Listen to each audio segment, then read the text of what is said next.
So, very good afternoon everyone. Myself Dr. Vishwas Grover. Today we will continue our topics for the our course, that is the renewable energy resources. So, we will proceed further and will continue for these next topics, like these are the renewable energy resources. Okay. So, in this renewable energy sources, today we will discuss about the solar cells. What are the solar cells and how they working, what are their workings, and what are their how they proceeds and something like that.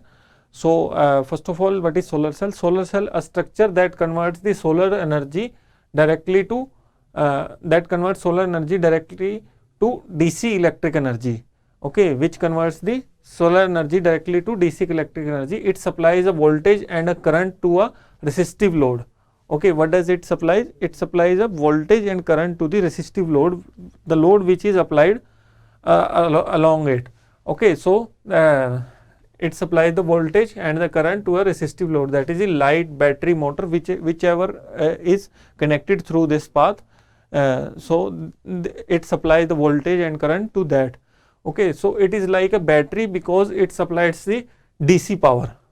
Okay, it is like a battery because it supplies the DC power. So generally the DC power supplies this power. So battery supplies the DC power. So it is just like a battery, and it is different from a battery in the sense that the voltage supplied by the solar cells changes in resistance of the load. Okay, so how it different? It is different from the battery in the sense that voltage supplied by the cells with this solar cells changes in resistance of the load. Okay, how does it form? It changes with the change in the resistance of the load. Okay, then solar cells are those which comprises of two or more specially prepared layers of the semiconductor materials processed with an additive. Okay, how does it process? It processed with an additive that causes the device to become the photosensitive. Okay, which will make the device to the photosensitive. So that are the solar cells.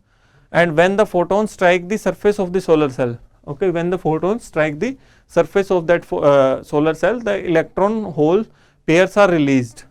When this photon strikes the surface of that solar cell, then electron hole pairs are getting released and generating a flow of electricity. It forms a flow of electricity. Thus, a solar cell is a transducer which converts the solar radiation directly into the electricity. So, this is the solar cell which converts, it is like a transducer which converts the solar radiation directly into the electricity. So, next, what are the solar cells? Solar cells are composed of various semiconducting material, silicon, that is the silicon, and the amount of electricity generation through the day. Okay, the amount of electricity which get arised or which get generated through this solar cell. So the amount of electricity generated throughout the day varies from maximum during the peak sunshine. Means when the peak sunshine is there, there is a high end electricity get generated, and varies from the maximum during the peak sunshine hours to the zero during the night. So during the night it becomes the zero. So therefore some energy applications functions satisfactorily during the sunshine. So continuous supply of electricity is required for storage, that is the battery. Okay, so continuous supply of electricity is required for the storage for the battery. Means when this electricity get produced, so to store that, so certain amount of electricity is required. Okay, so the efficiency of conversion of solar radiation depends on the following factor. First is the reflectivity of the surface. Okay, it depends upon the reflectivity of the surface. Absorptivity of the material means how efficient this solar cell is. It depends on the reflectivity of the surface, how this surface get reflected. So it depends on the reflectivity of the surface, absorptivity of the material, how this absorb the means how much radiation get absorbed by this material, and the rate of generation and recombination of the charge carrier. Okay, rate of generation and the recombination of the charge carrier, these all things are depends on these things. Okay, so this is the solar cell. And now this is the solar cell. So the single solar cell constitute the N-type layer sandwiched with the P-type layer. So this is the N-type layer which is joined with the P-type layer, okay, which is joined with the P-type layer. So the single solar cell constitute the N-type layer sandwiched with the P-type layer. One is the P-type, it is attached with the N-type layer. So the most commonly known solar cell is configured as a large area PN junction made from the silicon wafer. How it is made? It is made from the silicon wafer. So a single cell can produce only very tiny amount of electricity. Okay, a single cell of this solar cell can produce only very tiny amount of electricity. It can be used only to light up a small light. Okay, this can be used to light up a very small light bulb or a calculator. So this is used for that, and the single photovoltaic cells are used in many small electronic applications such as the watches and calculator. Okay, single photovoltaic cells are used in many small electronic applications. Small electronic applications में use किया जाता है, such as the watches we wear and for the calculators. So these are used for there. So single photovoltaic cells. Next, solar cell depends upon the photovoltaic effect of the operation, means the photovoltaic operation get happen, so from there the power get generated. So solar cell depends on the photovoltaic effect of their operation. So solar cells operated by converting the sun directly into the electricity. Okay, converting the sun directly into the electricity using the electronic properties of a class of a material known as the semiconductor. Okay, by using the electronic properties of a class of a material known as the semiconductor. So solar cell is composed of a various semiconducting material. So how this solar cell is made? Solar cell is composed of various semiconducting materials. About 90% of the solar cell is composed of semiconductor material, that is the silicon. Okay, and this solid can be divided into three categories on the basis of the electricity conduction through them. First is the conductor. Okay, first is the conductor through which it is formed. So first is the conductor, second one is the insulator, and third one is the semiconductor. So these can be divided into three categories. First is this conductor. So this is the conductor, this is the conduction band, and this is the valence band, and this is the overlapped band which is formed by overlapping of this conduction band and the overlap valence band. So this is like a conductor. Next is the insulator. In the insulator, one is your conduction band and another one is your valence band, and third one is your forbidden band. Okay, so this is the insulator through which later on in the next slide we will detail all these things and we'll focus on each and everything, what actually the conductor is and what actually the insulator and the semiconductor is. So these form this like structure like conduction band, valence band and the forbidden band. Okay, so this is the conductor. It has a forbidden gap between the conductor band and the valence band. This is the conductor band and this is the valence band, and this is the gap between them. So it has no forbidden band between the conduction band and the valence band. Also the energy, that is the conduction and the valence band, are the same. Energies are the same for the conduction band and the valence band. So that it is easy for a valence electron to become a conduction electron. So it becomes easy for a valence electron to become a conduction electron. And in conductor, enough number of conducting electron is present. Okay, in conductor, enough number of conducting electron is present which are able to conduct the electric current without the need of applied energy such as light or heat. So this is the form. Next is the insulator. In insulator, the forbidden energy band, that is the gap between the valence band and the conduction band, is very large. This is the forbidden band. So the gap between the conduction band and the valence band is very large. Okay, so thus it is not possible for the electrons in the valence band to reach the conduction band. Okay, so it requires a lot of energy to reach from the valence band to the conduction band. Okay, to reach the conduction band, hence there is no conduction of current. there is no conduction of current in this, and in an ideal insulator all level of valence band are occupied by the electrons and the conduction band is empty. Conduction band remains the empty in this, and therefore there is no conduction of current. There is no conduction of current in this. Next is the semiconductor. What actually in the semiconductor? In semiconductor, the forbidden energy band is much smaller than that of the insulator. Okay, the forbidden energy band is much smaller than that of the insulator, but larger than that of the conductor. Okay, in semiconductor, the forbidden energy band is much smaller than that of the insulator, but larger than that of the conductor. Since it has a small forbidden gap in this semiconductor, there is a small forbidden band.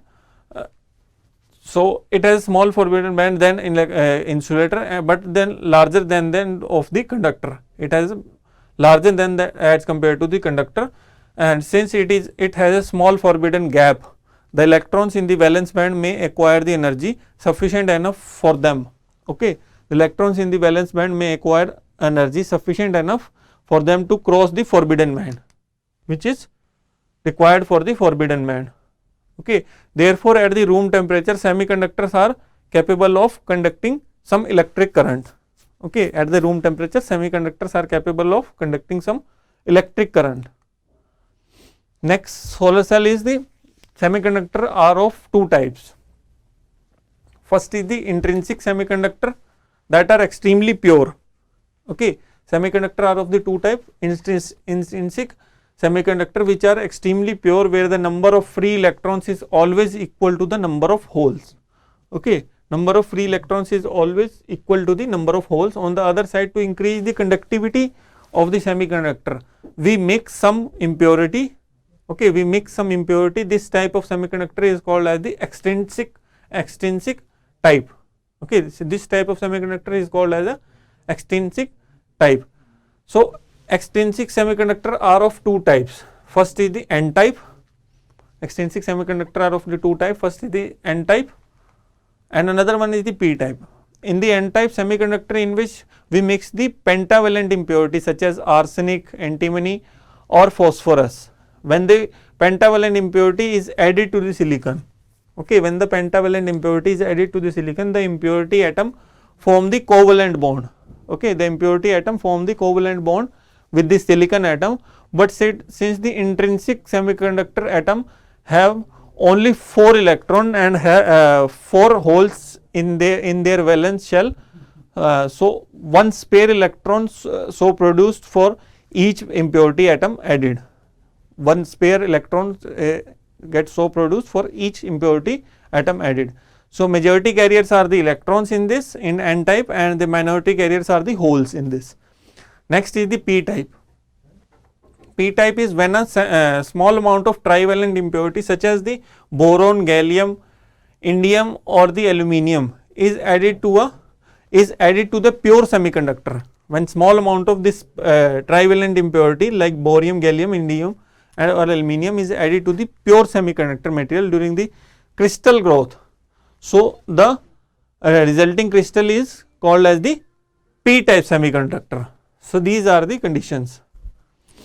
So this is the solar cell definition. Means one is the N type semiconductor and another one is the P type semiconductor. Definition is the generation of the voltage across the PN junction. Okay, so the generation of the voltage across the PN junction in a semiconductor due to the absorption of the light. Due to the absorption of the light, radiation is called as a photovoltaic effect. It is called a photovoltaic effect, and the devices based on this effect is called as a photovoltaic device. Okay, devices which are based on this effect is called as a photovoltaic device. So light energy is fall over this N type semiconductor and PN junction is formed, then electrical power is getting supplied through this circuit. Next are the types of solar cell. Based on the types of crystal used, solar cells can be divided on the basis of the crystals used. Okay, these are based on the types of crystals used. The solar cells can be classified as the 3 types. One is the monocrystalline silicon, the second one is the polycrystalline solar cell, and third one is the amorphous silicon. So monocrystalline silicon cell is produced from pure silicon, that is the single crystal, since the monocrystalline silicon is pure and defect free.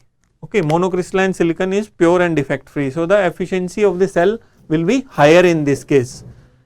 Monocrystalline silicon cell mein efficiency of the cell will be higher. In polycrystalline solar cell, the liquid silicon is used as a raw material and polycrystalline silicon was obtained followed by the solidification process. It is made by the solidification process and the materials contain various crystalline sizes, like hence the efficiency of this type of cell is less than the monocrystalline cell. Okay, the efficiency of this type of cell is less than the monocrystalline cell. Then the amorphous silicon is obtained by depositing this silicon film on this substrate like glass plate. The layer thickness amounts to less than 1 micrometer. Okay, the layer thickness amount to less than 1 micrometer. The thickness of a human hair of as comparison is 50 to 100 micrometer.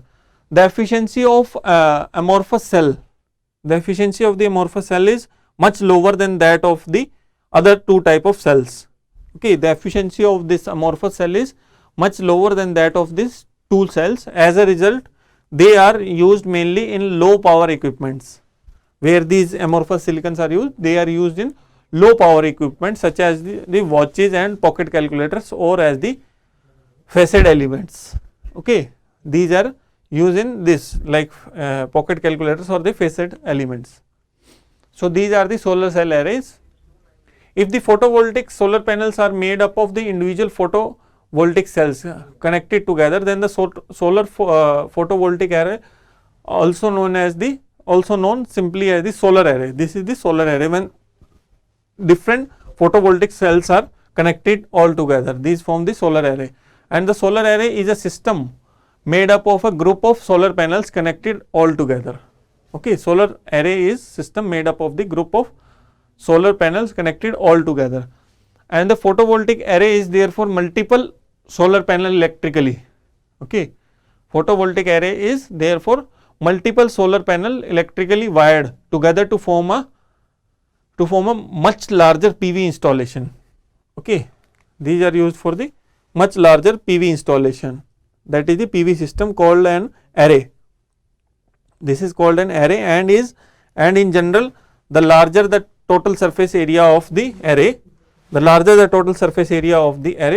the more solar electricity it will produce. Means it's simple that the larger the area of the surface area of this array solar cell, so more solar electricity will it produce. So, this is the simple technique. So, this is a PV cell, first one is the PV cell or a single solar cell. Okay, when different PV cells are connected, so this is the collection of single solar cell connected all together. Okay, this is the PV panel, and when all these PV panels are connected all together, these form a PV array. Okay, so the number of individual PV panels electrically connected together is called as a PV array.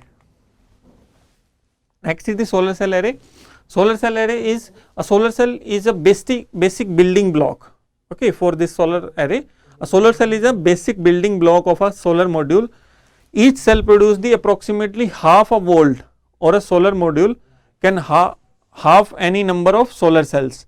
A solar module designed for charging a 12-volt battery will typically have 36 solar cells.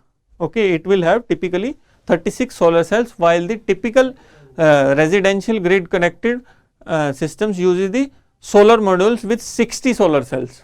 Okay, these form a 60 solar cells.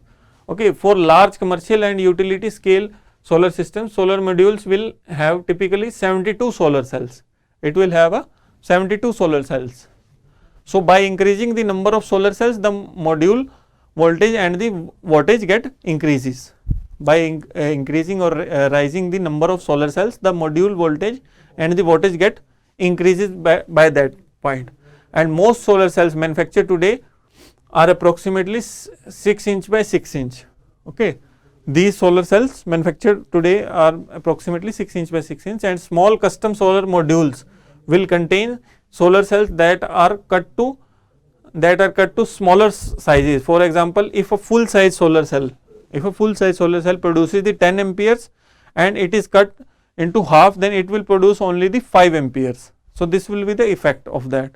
And as the solar cell is cut in half, its typical voltage remains unchanged. Okay, its typical voltage remains unchanged at half a volt. Okay, it gets changed to a half a volt. Then size of a photovoltaic array can consist of a few individual PV modules. Okay, this size of this photovoltaic array can consist of a few individual PV modules or panels connected together in an urban environment. It is formed in an urban environment and mounted on a rooftop. This is mounted on a rooftop. Okay, or may consist of many hundred of PV panels interconnected together in a field to supply power for a whole town or a neighborhood. It is made to supply the power for a whole town or a neighborhood. And the flexibility of the modular photovoltaic array, that is a PV system, allows the designer to create the solar power system that can meet a wide variety of electrical needs. Okay, these are needs for a wide variety of electrical needs, no matter how large or small it is. Okay, so this is the flexibility of this model. Means it is designed to create the solar power system that can meet a wide variety of electrical needs. Electrical requirements को meet करने के लिए ये utilize होता है. So these are the solar cell arrays. These are mounted on the ground. So it is the ground mounted rack array. This is the pole mounted, which are made or the mast over the pole. So this is the pole mounted tracking array, and this is the building integrated array. Means these are made over this building, and this is the standoff for roof mounted array, which are means solar panels are mounted over the roof. So these are the standoff roof mounted array.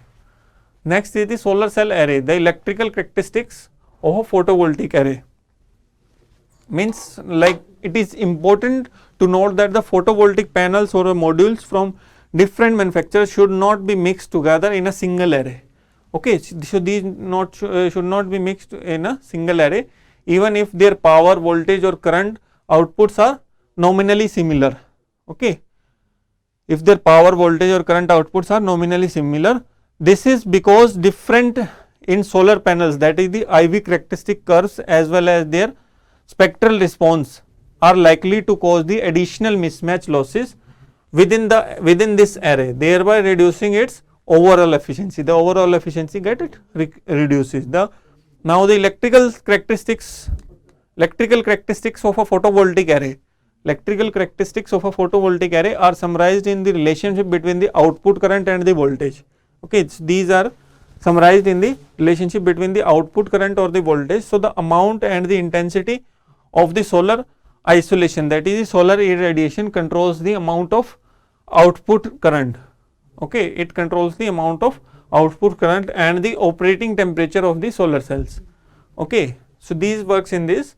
So it works at the operating temperature of the solar cell, which affects the output voltage of the PV array. Okay, it affects the output voltage of the PV array. Now solar array parameters. What are the solar array parameters? These are the different solar array parameters, like VOC, that is the open circuit voltage. Okay, this is the open circuit voltage. So this is the maximum voltage that an array provides. This is the maximum voltage that the array provides when the terminals are not connected to any load.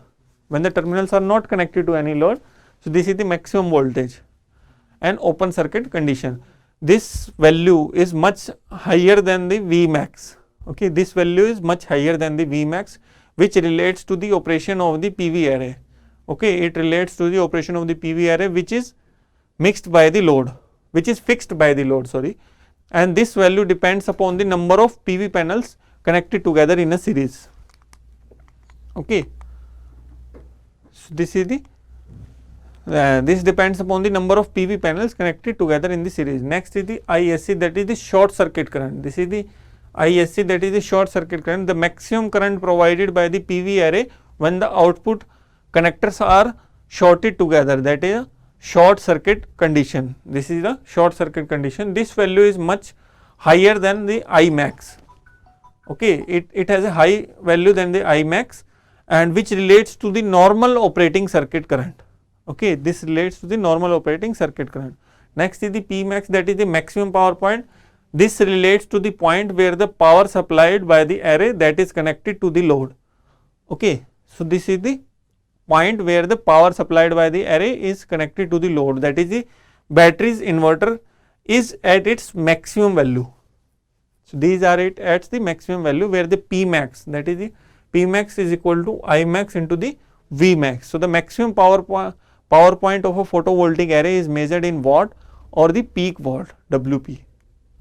Next factor is your fill factor. Fill factor is like the fill factor in the relationship between the maximum power that the array can actually provide under normal operating conditions and the product of the open circuit voltage. Okay, and the product of the open circuit voltage times the short circuit, that is the VOC into ISC. So this fill factor values gives an idea of quality of array, and the closer the fill factor is to unity, it is closer to the unity, and the more power the array can provide. The more power the array can provide, the typical values are between the 0.7 and the 0.8. Typical values are ranging from 0.7 and 0.8. Next is the percentage efficiency. Percentage efficiency of a photovoltaic array is the ratio between the maximum electrical power that the array can produce compared to that of amount of the solar irradiations hitting the array. Okay. Then the efficiency of a typical solar array is normally low at around 10 to 12% depending on the type of the cells, that is the monocrystalline, polycrystalline, amorphous or thin filmed being used. So these are the percentage efficiency. Then the photovoltaic array connections. How these photovoltaic array connections are made? Photovoltaic array connections that are the IV characteristics. Gauss provide the information designers need to configure system that can operate as close as possible to the maximum peak power point. Okay, which are required to maximum peak power point पे reach करने के लिए क्या use होगा. The peak power point is measured as the PV module produces its maximum amount of power when exposed to the solar radiation. Okay, means the peak power point is measured. How it is measured? It is measured as the PV module produces the maximum amount of power, which produces the maximum amount of power when exposed to the solar radiation equivalent to 1000 watt per square meter. Okay, so this is the circuit. In this, the photovoltaics are connected in this. Two are connected in series, and these two are connected in the parallel, and the entire is connected across a thing. These form a complete circuit. Okay. Then this simple photovoltaic array above consists of the 4 photovoltaic modules. Here we can see that as shown, producing the 2 parallel branches in which there are 2 PV panels. Okay, there are 2 PV panels that are electrically connected together to produce a series circuit. Okay, these are connected to produce a series circuit. So the output voltage from the array will therefore be equal to the series of connection. Output voltage कैसे बनेगी? It will be therefore equal to the series connection of the PV panels, and in our example this is calculated as the V output is equal to 12 volt plus 12 volt is equal to 24 volt. These are the 12 volts in series and these are the 12 volt in series. So our major output will be 24 volt. So output current will be equal to the sum of the parallel branches currents. If we assume that each PV panel produced 3.7 amperes. Okay, well, let us we assume it produces a 3.7 amperes at a full sun. The total current IT will be equal to 3.75 amperes plus 3.75, that is the equivalent to 7.5 amperes. Then the maximum power of the photovoltaic array at the full sun can be calculated as the P output is equal to V cross I, that is the voltage into current, that is the 4 cross 7.5 is equal to 180 volt. So this will be the final condition. Then the photovoltaic array characteristic, the PV array reaches its maximum of 180 volt in the full sun because the maximum power output of each PV panel or a module is equal to 45 volt. that is the 12 volt into 3.75 ampere.